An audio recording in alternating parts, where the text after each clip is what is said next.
come face to face with death, you look at things differently.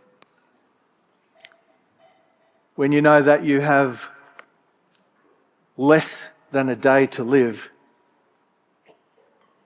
when you have been tried and found guilty, when the executioner is outside, when you've eaten your last meal, when what is about to happen to you is so horrible in its process that you can think of nothing else,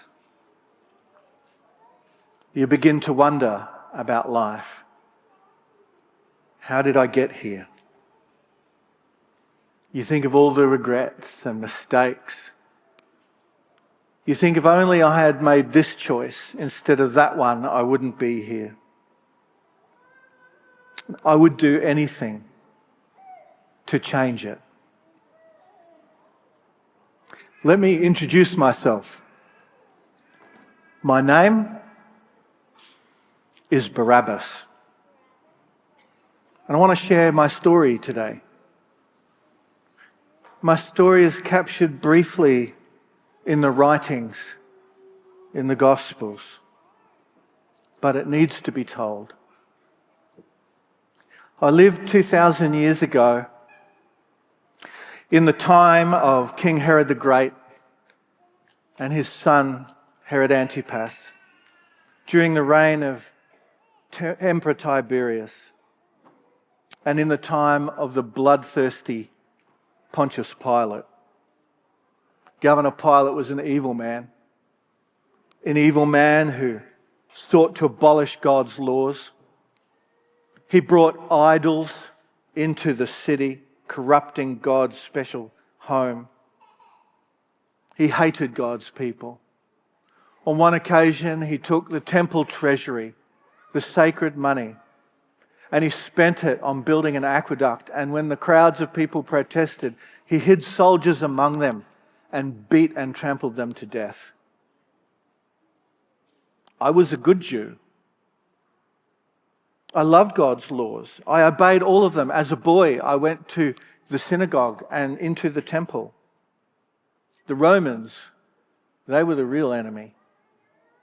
They oppressed God's people, had no regard for God's upright laws. Our leaders were powerless to stop them. And these Romans, these evil Gentiles, were destroying everything that I held dear. Sometimes you just can't sit back anymore. Sometimes you just can't wait. You have to do something. You have to take action. God wasn't doing anything. He let his own people suffer at the hands of these Gentiles. So I joined the Zealots.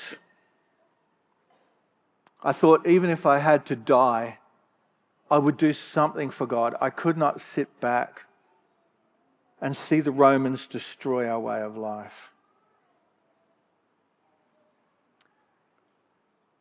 The crusade didn't last long.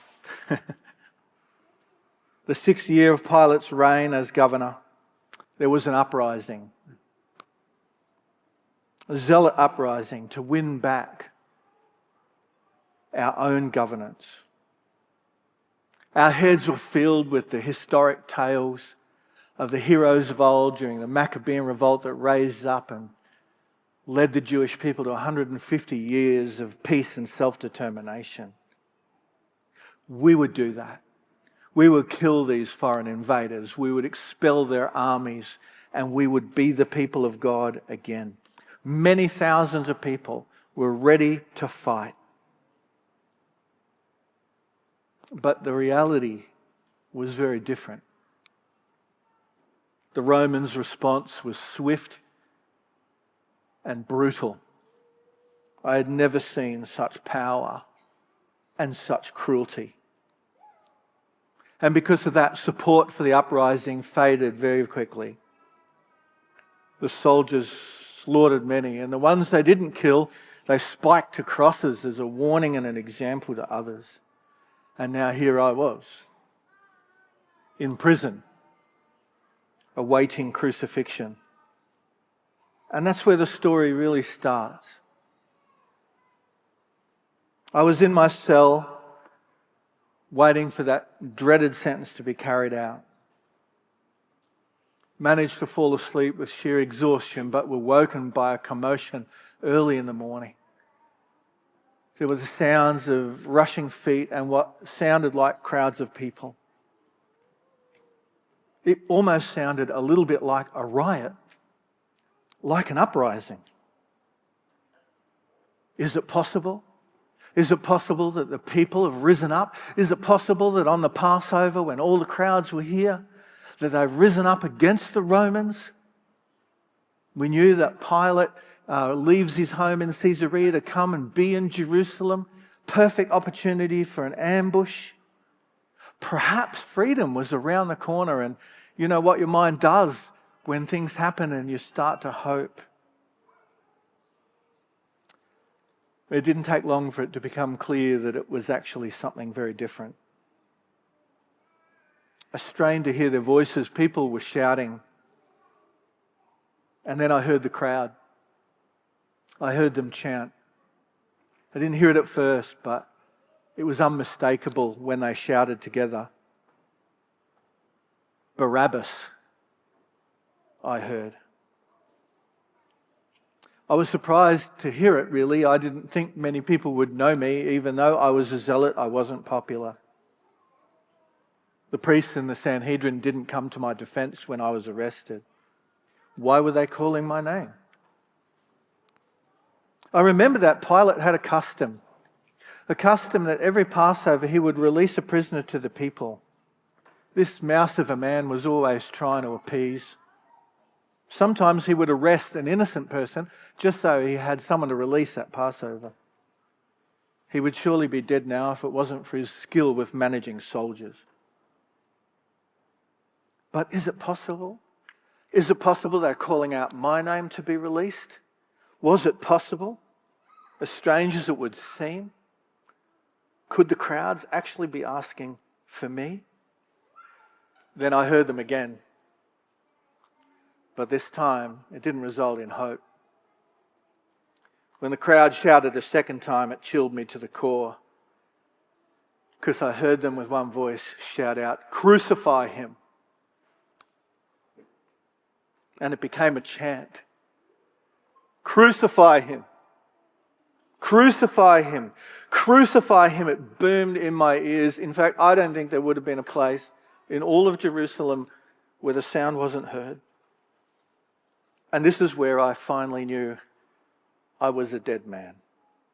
My life was over. The crowd was calling for my death. I was being fed to the Romans like some weak animal on its last legs, and the crowd, my own people, selling me out to these brutal Gentiles. Crucify him, they kept shouting. And I covered my ears. It's all I could do. I wanted so much to be free. I wanted to smell the fresh air. I wanted to taste the cold water. I wanted to feel the sun on my face again. But all that waited for me was a cruel cross, a deadly Roman instrument of torture and shame. And suddenly the cell door banged open and 2 Roman soldiers came in, vile, full of hate, and they stank. Somehow I felt weak. I thought I was a strong man. But knowing death had arrived, all my strength went. Strength has no benefit for someone condemned to crucifixion except perhaps the ability to prolong the suffering. They grabbed me, threw me down into the courtyard, I face planted into the ground, and blood mixed with dust in my mouth. And they shouted, "You are free." They swore at me, but I was free. And I was dazed, and I I can't tell you what happened in the moments following that. Time passed. I don't even know how I got to my home. I was so confused. As I spent time with those who came around me to support me, they explained what had happened. There was this man, Jesus of Nazareth. I had heard him. He was some kind of prophet who claimed to be the Messiah. There were more than one of those. Pilate wanted to release him as the Passover prisoner, typical of him, capturing an innocent man and releasing him, but the crowd called out for me instead. And that is how I came to be free. I had some food and thought I would go and see what happened. And so I climbed Skull Hill, a short walk for me, but a long one if you're carrying a cross. I'd seen many crucifixions in my time. The Romans were masters at it. Stripped naked and exposed in front of everyone. A slow death filled with excruciating thirst, hunger, pain, shame. It's all there. Some men were so strong they could last for days, others just a few hours. But whether it was days or hours, no matter how long or short, to those enduring it, death just couldn't come quickly enough. Some, while hanging on the cross, lost their mind and whimpered and wailed, and some just swore and cursed. It made me feel sick in my stomach to think that I was so close to that only a day ago, that would have been me. But now it was someone else. There were only three this time. Jesus, the one they called the Messiah, the Christ, he was in the middle, and they nailed up a sign above his head, the King of the Jews, a sign of mockery. It's interesting about this fellow that hung there on the cross, the one they called Jesus, was a Jewish rabbi, fairly famous in the regions, from Galilee actually. He was said to perform many miracles, even raising someone from the dead. Some called him a great prophet. Others even thought he was the Messiah. Didn't matter what they believed now. The reality was right in front of them. There he hung, helpless and dying. The soldiers mocked him as they usually did, and the crowds shouted insults at him. I decided that I would try and move closer to see this man that had taken my place. And as I moved closer, his eyes met mine. And I was frozen solid. I couldn't move. It was as if he knew who I was. Eyes that didn't just look at me, but eyes that looked into me.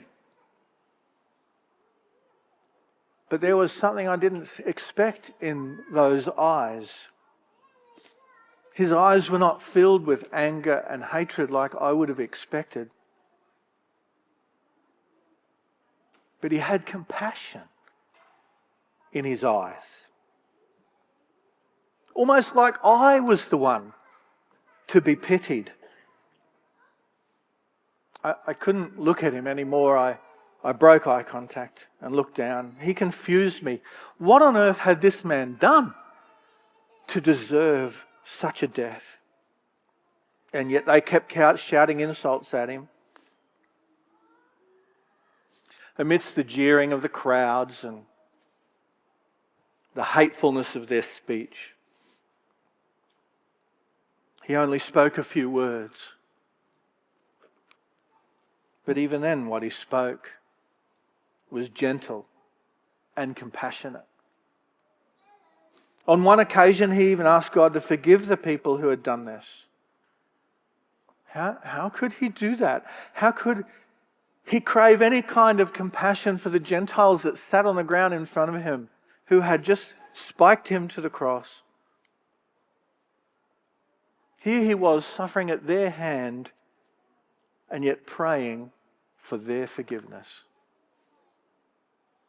If a person who'd heard this had not been there, they would assume that he was delirious and lost his mind, that he'd gone mad through the pain. But he wasn't. He was totally aware of what was around him, and his words came genuinely and were penetrating. Who was this man? The crowd kept jeering. They kept ridiculing him. But in their ridicule, they were telling his story. He saved others. He'd been a great prophet. Apparently, crowds of people followed him. Yet now he received no loyalty at all. As I watched, it seemed to me that the sign above his head was more fitting as a title than a mockery. Suddenly I felt ashamed. I felt ashamed of my people. I felt ashamed of myself. How could a crowd get a man like this so wrong? How could they not see this man for who he was? He was no ordinary man. He was an innocent man. Maybe even the Messiah, dying a Roman death, and here I was, a guilty man, free instead. He didn't deserve crucifixion. I did. I was only free because a bunch of hypocrites managed to stir up a crowd. There was no love for me, no loyalty for me, no real regard, just hatred for him. It became more and more clear to me that I was the one that should have been hanging there. It should have been my hands that were pierced and my feet that were pinned. It should have been me bleeding, not him. This holy man, this innocent man. He took my place. And what could I say to him? Sorry? Well, how useless would that be? Thank you? Comes across so meaningless and so not enough. How can you repay someone who has sacrificed their life for you? And there is only one thing that I can think of, and that is to tell their story.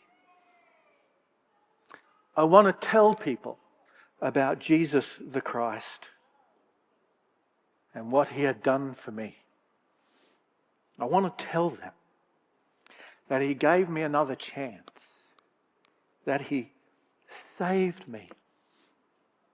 And I will tell his story.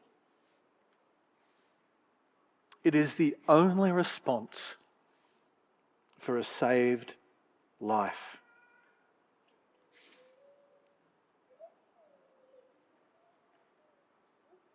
I trust all of you who believe in him, all of you who follow him, to continue to give your lives to the one who gave his, to keep serving him, to keep worshipping him.